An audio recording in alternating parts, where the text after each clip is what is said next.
Hi everyone, my name is Shauna in case you don't know, and welcome back to another video. Today I'm going to be giving recommendations for books that have characters with disabilities or illnesses. So I'm going to start off with The Gentleman's Guide to Vice and Virtue by Mackenzie Lee. This series has tons of representation, but one of the things that struck me so much about it was that it had epilepsy representation in the book.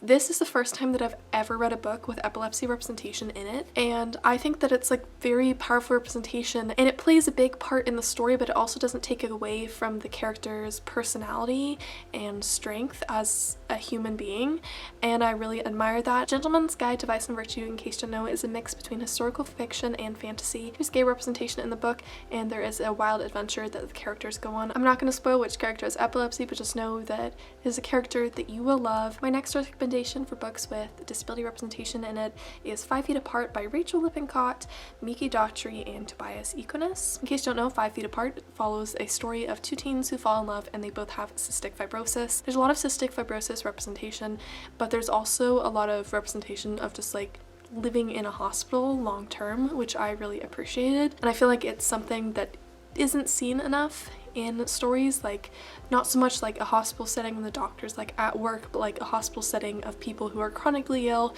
or terminally ill and they have to live in the hospital and that is just their life for the time being.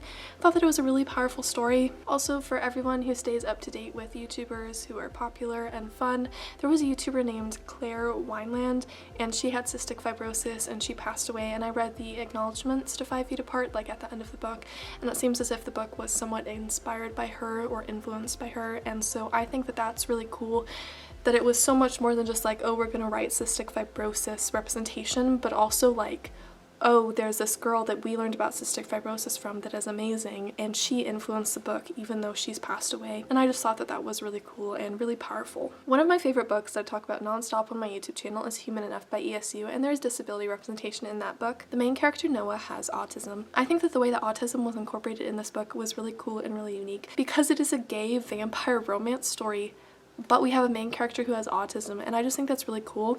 And in case you can't tell, when I read books with disability representation, I really like to find ones where the characters do have a disability, but they don't let them stop them from living their lives. Like 5 Feet Apart, it didn't stop her from falling in love. Gentleman's Guide to Vice and Virtue, it did not stop the character from going on a fun adventure. And in Human Enough, yes, the character does has autism, but that's not the main thing about him. There's so many other things about him, and it does mention his autism and the struggles that he goes through, but it doesn't just define him as only a character with a disability. So I really like that, and I really like books that like have a very complex personality and storyline to characters with disabilities, because I have a disability, I have POTS, endometriosis, and a couple mental illnesses, and there's like so much more to me than just having a disability. So I really like it when books have characters who have a complex personality even though they have a disability. And my final recommendation for books with disability representation in them is The Perks of Being a Wallflower by Stephen Chbosky. I have no clue how to say their last name. So The Perks of Being a Wallflower is a classic young adult book that was made into a movie. I highly recommend watching both the movie and reading the book. It can be a little bit triggering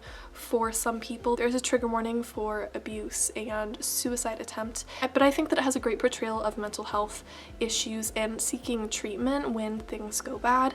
The main character, Charlie, has PTSD. I've also read some things that suggest that Charlie is on the autism spectrum, and Charlie attempts to end himself and he ends up going in treatment, and Charlie has been in treatment, like intense inpatient treatment for mental health issues. So I just really thought that this book had great representation. It can be really triggering for some people because of the content that is in the book, but it is just so beautiful and so well done. I really need to reread the book soon because since I last read it when I was in my freshman year of high school, I feel like I've learned so much more about mental illness and mental health representation, and I feel like my feelings on the book and the impact that the book will have on me will change since my understanding of mental illness and mental health issues has changed. If you enjoyed this video, feel free to give it a thumbs up and subscribe to me if you haven't already. I think disability representation is extremely important in books, and I have a ton on my TBR that I want to get around to reading soon. And when I get around to reading those books, I will be updating you all on the ones that I've read that have disability representation in them.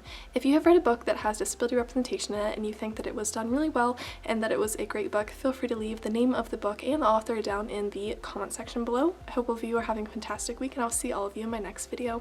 Goodbye!